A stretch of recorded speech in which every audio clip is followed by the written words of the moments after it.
So when I was asked to come speak today, and I said, what would you like me to talk about? They said, just share your career journey. So that's what I'm going to do.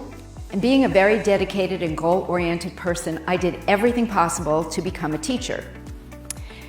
When I graduated from college, however, there were no teaching jobs. So I did what you did back then. I answered an ad in the paper that said, work with computers, interesting work, no typing necessary. Think about that for a minute. So this was back when computers were like rooms, and the job was filing computer tapes, which definitely did not appeal to me. But one of my first lessons is that always bring your A game. Don't go for a job in the business that you've been in.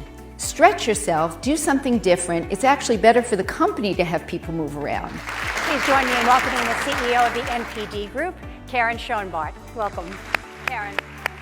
You have found your path forward in this regard. Can you give us some tips on how to kind of navigate this when we feel this imposter syndrome? Sure. And first of all, recognize that everyone feels insecure at some time or another. So it's natural, it's normal.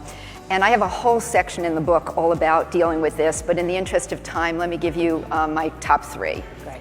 And the first would be, don't compare yourself to others. Be your best self.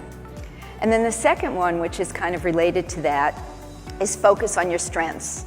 I guarantee if I asked each of you to name your 5 weaknesses, you could rattle them off, 1, 2, 3, 4, 5. But it's equally as important to focus on the things that you're good at and on your strengths.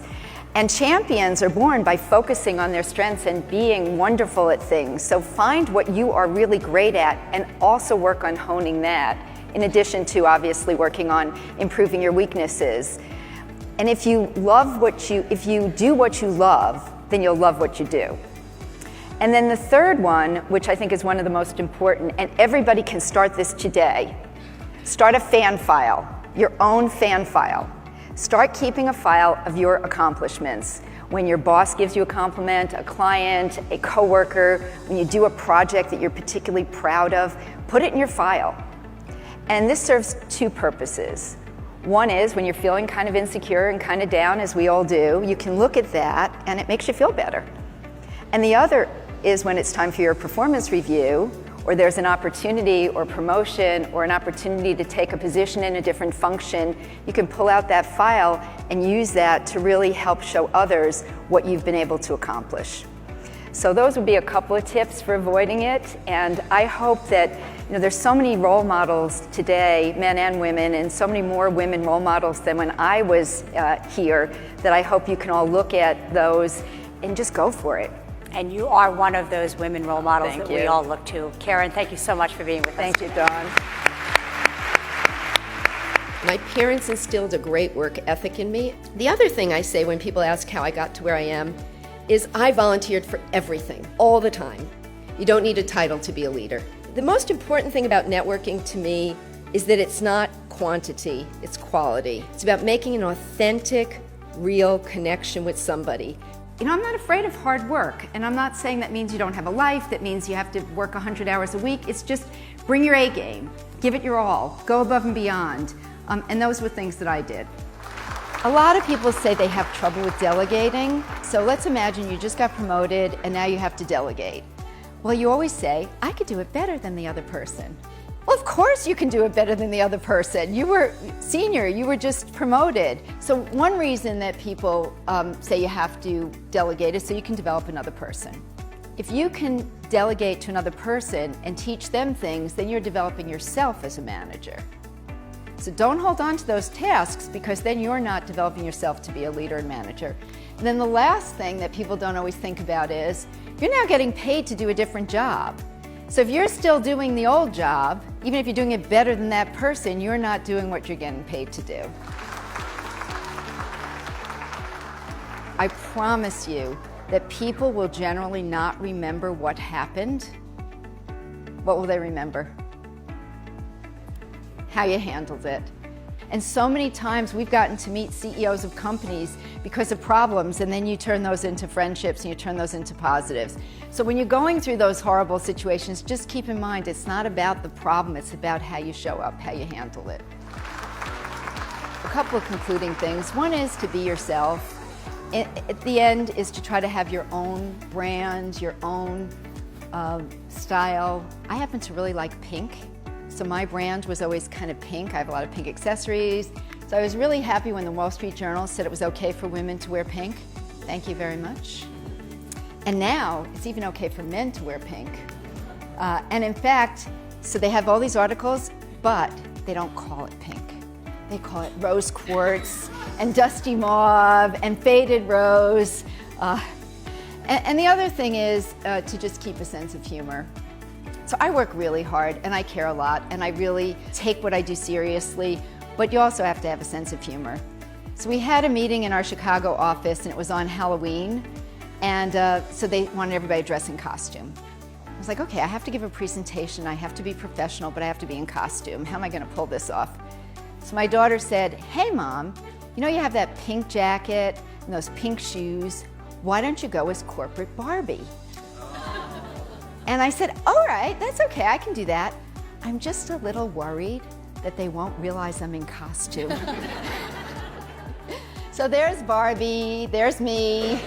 I told our clients at Mattel this story, so they gave me a corporate Barbie doll, which I have on my desk. And then last week I was at Toy Fair, and it's Barbie's 60th anniversary, so there I am in this little booth that you could be Barbie. So again, you just have to be able to laugh and kind of roll with it. We just did our employee stat survey, and we did it using an outside company for the first time, so we finally had norms, which was great. And we scored really, really well on almost everything. But we didn't score that well on my job has meaning. And you know, as an information company, that's a little hard. I remember when my kids were growing up and you would talk about my husband's a cardiologist, and they would say, what does Mommy do? Mommy does market research. What does Daddy do? Daddy saves people's lives. It's a little hard competing with that, but it made me realize that we have to do a better job of connecting what we do. It's not just about we're making a good company and we have profits, and even it's hard to say we're helping our clients and our clients make better products. We have to figure out how to connect those things better and how to tap into that my job has meaning.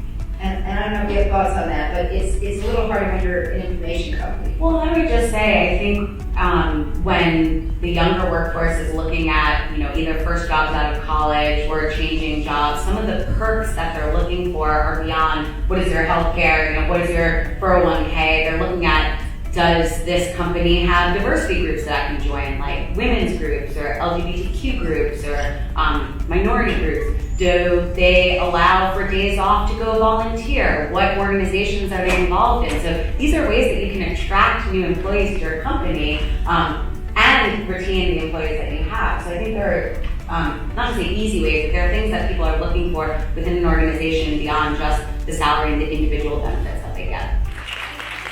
I have to always end with the balancing act because everyone always asks me about this.